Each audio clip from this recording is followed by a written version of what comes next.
Canadian Prime Minister Mark Carney says a proposal for a new oil pipeline in Canada is highly likely. His words.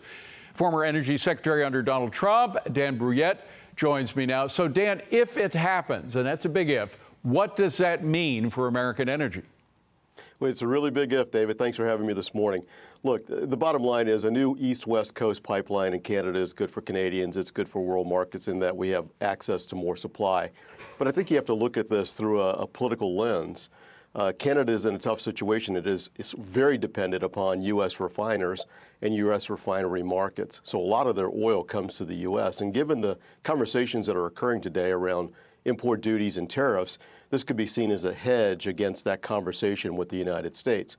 The real bottom line here is that unless a private sector player steps up and helps finance this pipeline, it's going to have the same outcome as perhaps many of its predecessors. It's going to die a slow death. And after XL, after Biden killed XL, and God knows who's going to follow Donald Trump, it could be a Democrat who might do the same thing. I mean, investors are very leery of that, no? They're very leery, and that's what I mean. We have to see the private sector step up here. And what we're seeing in the marketplace is that while, Prime Minister Carney is, I think, doing the right thing by clearing out this bureaucratic underbrush that prevents projects like this from being built, the real test here is going to see what happens in that midstream market. Are we starting to see capital expenditures in the midstream? And right now, I think a lot of these folks are going to sit on their hands and just wait and see. And that's what I meant earlier about if that continues to happen, if it happens too long, this idea just, it dies another slow death like its predecessors. Well, meanwhile, OPEC plus alliance members agreeing to increase oil production by 548,000 barrels per day in August. Dan, I'm just wondering, is that a good thing for America? I know it's not a lot of money in the grand scheme of things, but could that affect gas prices? Well, I think it will. I mean, anytime you have increased production, theoretically, at least you get lower prices at the pump.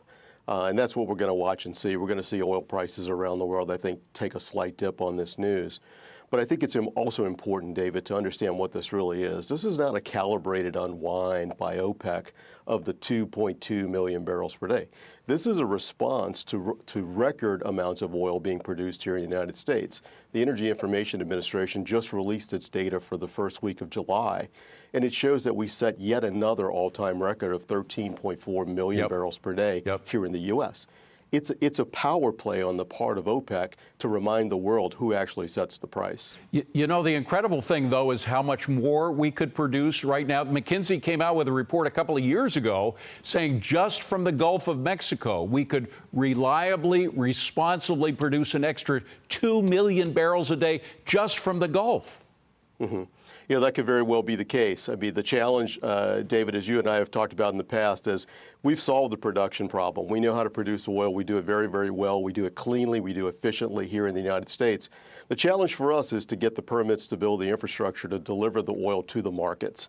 We need more pipeline capacity. We need more infrastructure that's being built here in the U.S. that allows us to sell that oil all around the world. That's our challenge here in America. Another challenge is going to be able to keep oil production profitable if the price goes down to $40 a barrel, right? It is, but the shale guys are in a much better position than many of the OPEC players. Their break-even points are slightly lower. I don't know exactly what they are today, but I've heard stories of them being anywhere from $55 to $65 a barrel. They're fine.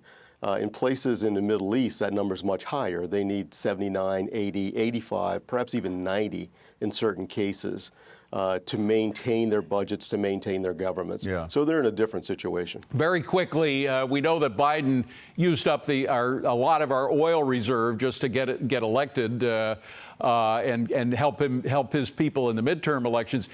Do we have to fill it up, and how low does the price have to get before the Trump administration would fill up that reserve? Well, I think, as oil prices come down, it's obviously a good thing to fill up the Strategic Petroleum Reserve. It is a vital component of our national security. So I would urge the president at the right time, when the markets are conducive to it, to fill it up to the top and hold on to it, and don't use it for political purposes, as we saw with the Biden administration. It was awful. Dan Brouillette, great stuff, Dan. Thank you so much for being here. Appreciate it.